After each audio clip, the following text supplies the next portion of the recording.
Welcome back to Freddy in the Shed 1, and as you can see we're in the shack, but this is not going to be a radio video this time. No, today we're going to have a closer look at the BOSE SoundTouch 20, which is a Wi-Fi, Bluetooth and internet radio speaker.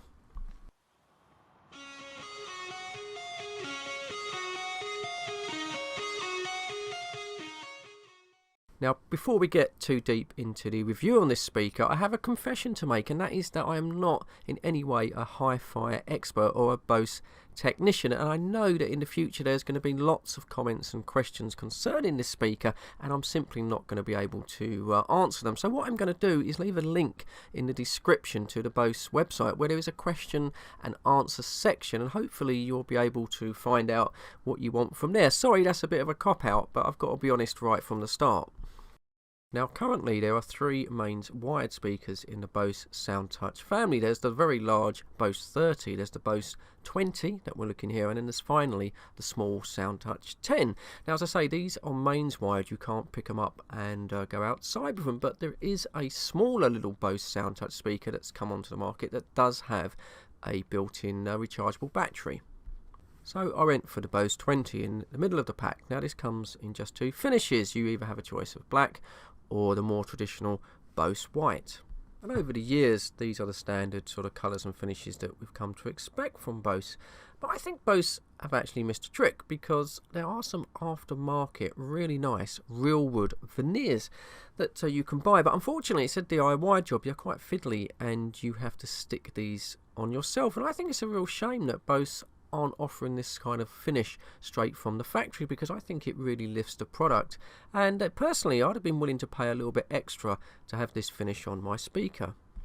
So what I'm going to do is I'll break this video down into a few parts. At first we'll have a closer look at the SoundTouch 20, then I'll move on to the software, and actually the software is a very important buying choice, and I'll get to that in a minute. But then finally I'll do some sound audio checks. Now these are going to be recorded just with the camera microphone. They're not really going to be perfect, but it might give you an idea. And what I'll do is I'll do a pop-up to those coming up on the screen around about now. So if you want to sort of zoom ahead or past this and just to hear what the speaker sounds like, then you can.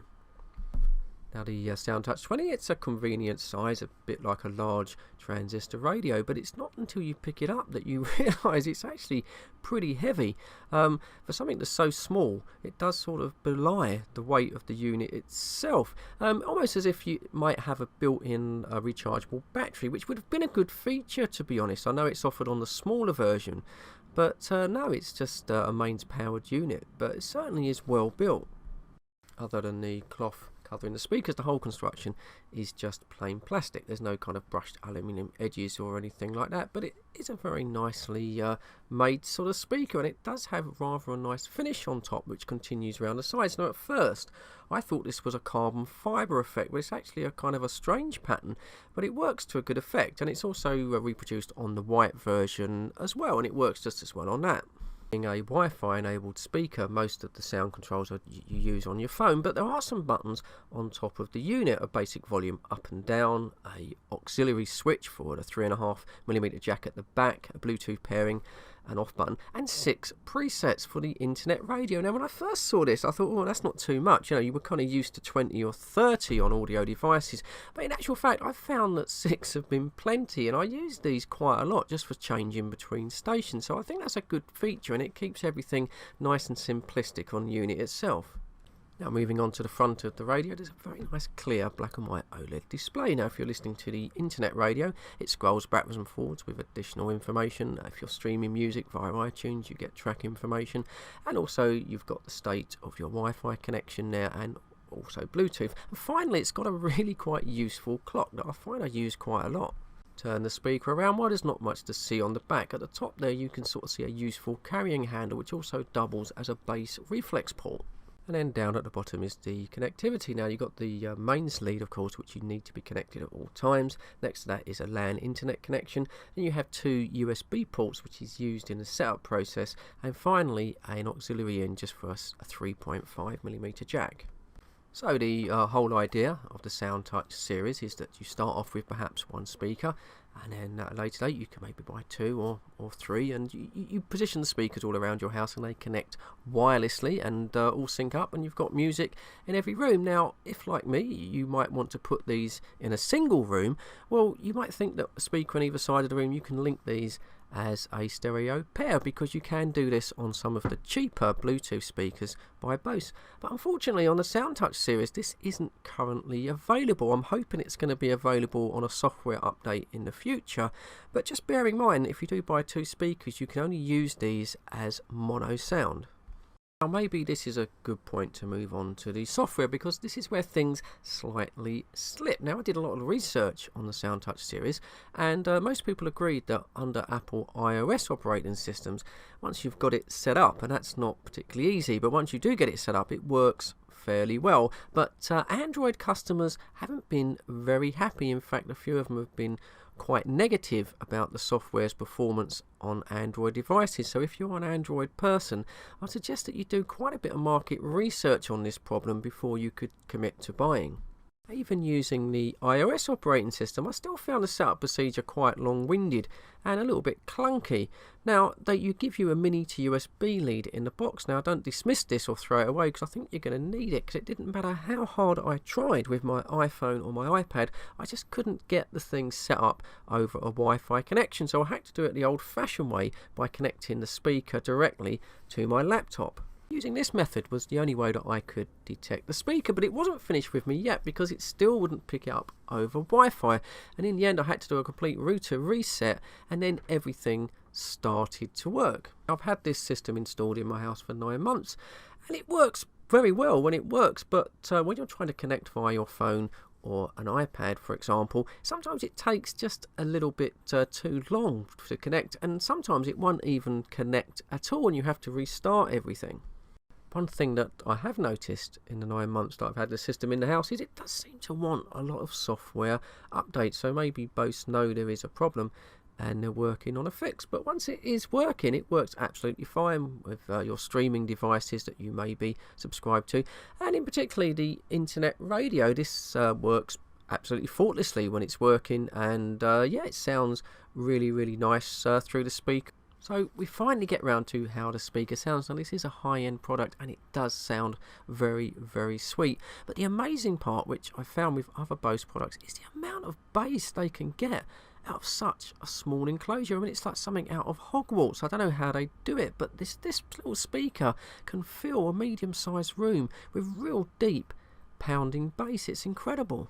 I think BOSE realised this, that it might even be a problem, because in the software, instead of increasing the bass like you might get a mega bass or a bass boost, they've actually got a reducer to reduce the amount of bass that the speaker produces.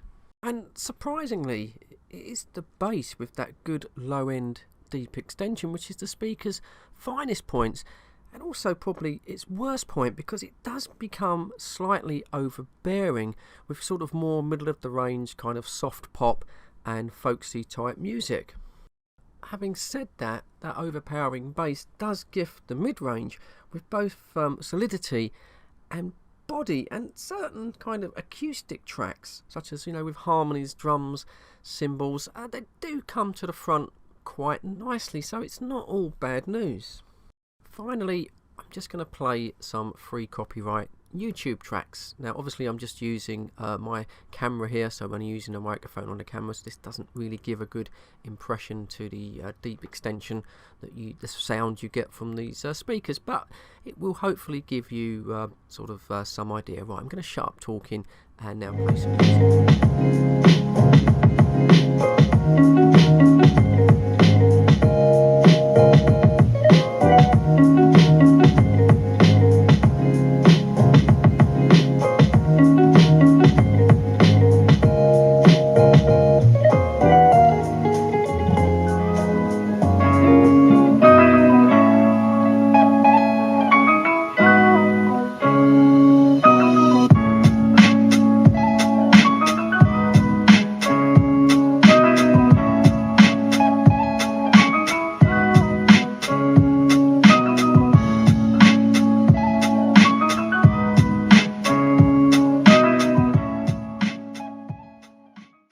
So there you go, just a few tunes from the YouTube library. Now of course that isn't going to be the true high definition sound of the speaker because it's only coming through the microphone that's on my camera. Now one thing I should have mentioned concerning the Wi-Fi, BOSE uses 802.11n. Now that's dual band.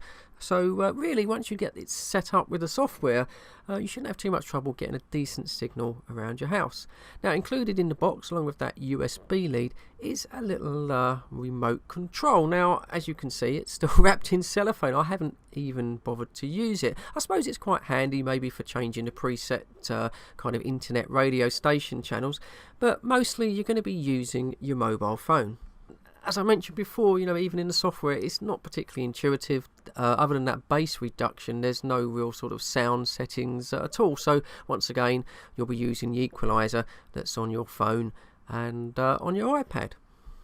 Right, we're coming up to 12 minutes, so we're going to bring this video to a close. I hope this video has been useful to you. I'm sorry it's not particularly techy. I did say at the beginning you need to have to go on the BOSE website if you want that extra information. So what do I think? Well, obviously the speakers, they're out of price. They're not the cheapest sort of speakers on the market. They are well made. It's a pity that most don't supply them with that really nice real wood veneer as a factory finish, because I certainly would have gone for that. Now there are other speakers, of course, on the market. Sonos do really some decent speakers as well, so there's plenty of choice. So you have to sort of pick carefully, especially if you're on the Android system. But if you're on the iOS, yeah, I think once you get the software up and running, they do work extremely well. And the sound quality, especially the bass you get out of these two little cabinets, is pretty surprising. I mean, we had this going at a barbecue for my sort of 50th and absolutely shook the room. Absolutely really did thump out the bass, so really good at a party. That's it. That's the end of the video. Thanks for sticking to the very end. Please like, please share and subscribe for more videos in the future. And as always, cheers. Thanks for watching. Stay safe, and I'll catch you on the next one.